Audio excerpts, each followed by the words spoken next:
Ciao a tutti e bentornati sul mio canale.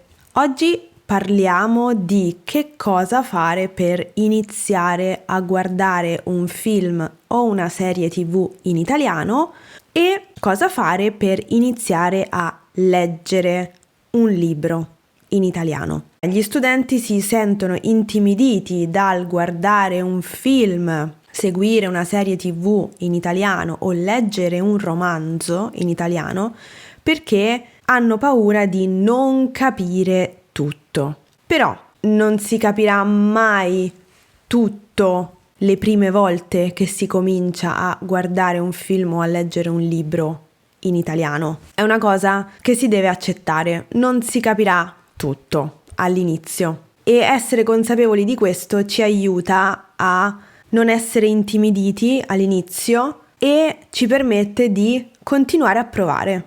All'inizio non si può guardare qualsiasi serie, qualsiasi film o leggere qualsiasi libro, perché all'inizio, secondo me, è meglio consumare dei contenuti che possano veramente essere utili per cominciare a capire.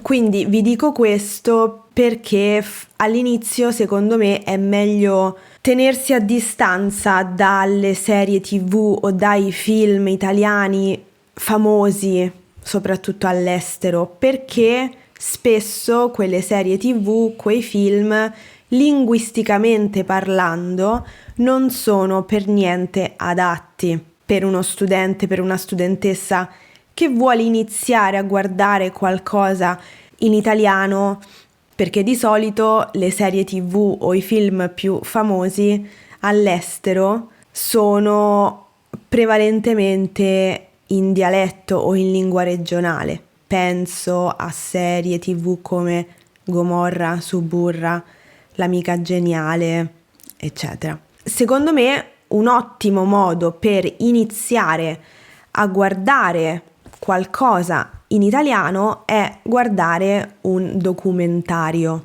perché i documentari hanno la caratteristica di essere narrati da voci chiarissime nella pronuncia, il ritmo è lento e la lingua è neutra, nel senso che non ci sono modi di dire regionali, non ci sono colloquialismi e quindi secondo me per tutte queste ragioni i documentari sono un ottimo contenuto per iniziare a guardare qualcosa in italiano.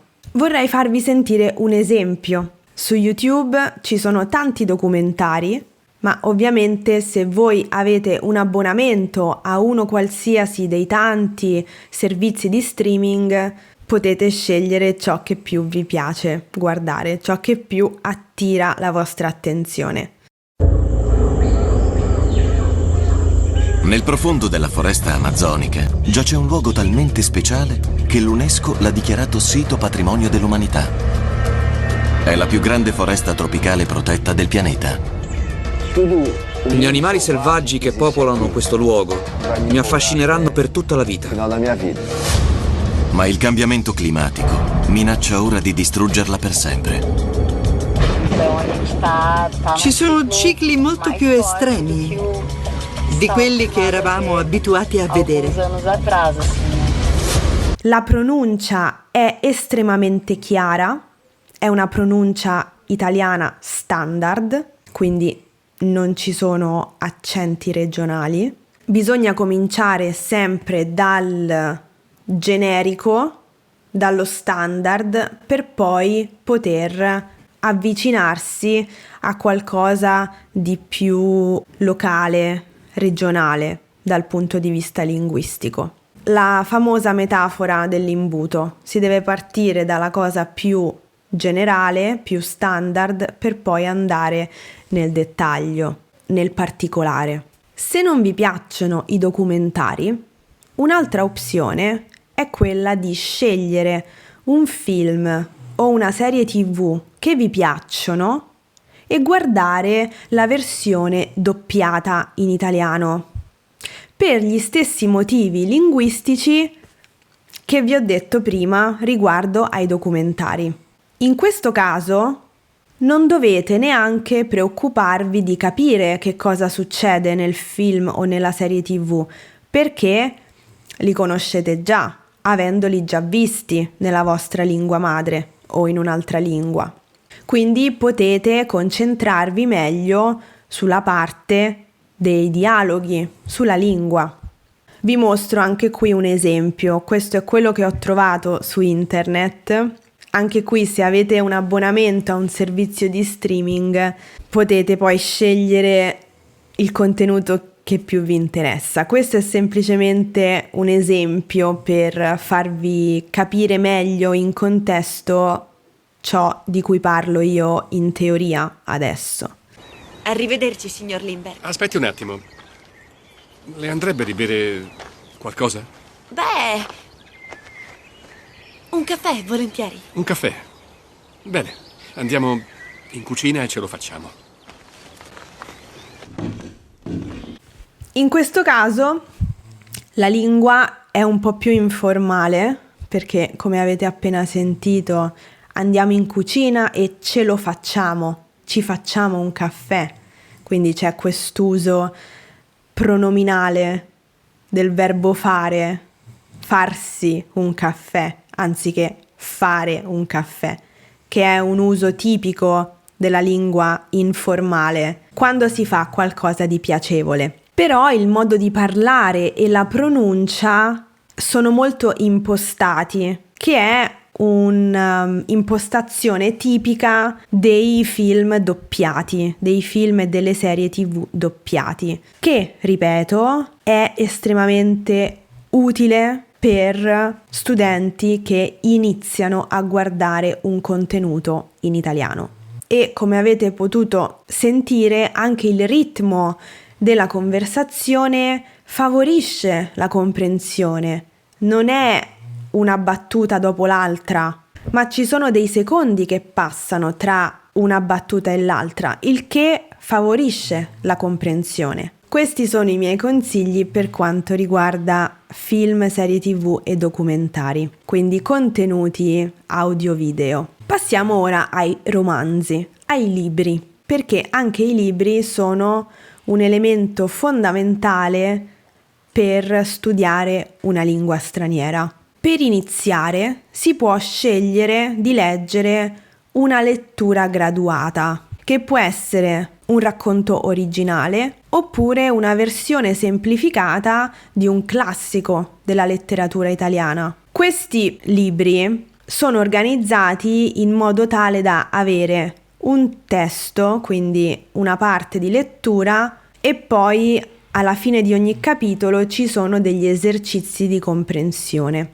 Quindi queste letture graduate sono appositamente pensate per gli studenti di lingue straniere, e leggere le letture graduate dà proprio l'impressione di studiare, perché leggete e poi fate gli esercizi. Quindi questo può piacere come anche no. Se vi piace l'idea di fare degli esercizi mentre leggete, le letture graduate sono assolutamente adatte per questo. Se invece non vi piace l'idea di leggere in questo modo perché vi dà l'idea di essere a scuola o vi dà troppo l'idea di studio, allora un'altra cosa che si può fare è, come per i film, scegliere un romanzo che avete già letto e prenderlo nella versione tradotta in italiano, e quindi così potete concentrarvi sulla lingua, sulla struttura delle frasi in italiano. Un'altra cosa che consiglio sempre di fare è quella di affiancare al libro cartaceo o anche digitale l'audiolibro, perché così potete leggere e ascoltare contemporaneamente, e mentre leggete l'audiolibro vi dà la possibilità di conoscere la pronuncia di quelle parole. Questo, secondo me, è un ottimo modo per fare un esercizio di studio passivo. Ma niente vi vieta poi di rendere questo esercizio attivo, perché voi potete attivamente poi leggere e ripetere quello che avete davanti, quello che avete sentito. E quindi l'esercizio passivo diventa attivo. Anche questo in realtà vi darà un po' l'idea di studio, no? Di essere alle prese con qualcosa da studiare. Però questo è. Tempo fa ho fatto un video in cui vi do dei consigli su come iniziare a parlare in italiano. Vi lascerò il link nella descrizione del video qui sotto. E così con il video di oggi abbiamo un po' completato il cerchio. Abbiamo iniziato in passato con come iniziare a parlare, oggi abbiamo visto come iniziare a guardare un film e a leggere un libro in italiano. Se avete altri consigli da condividere con tutti noi, mi raccomando, lasciateli nei commenti qui sotto.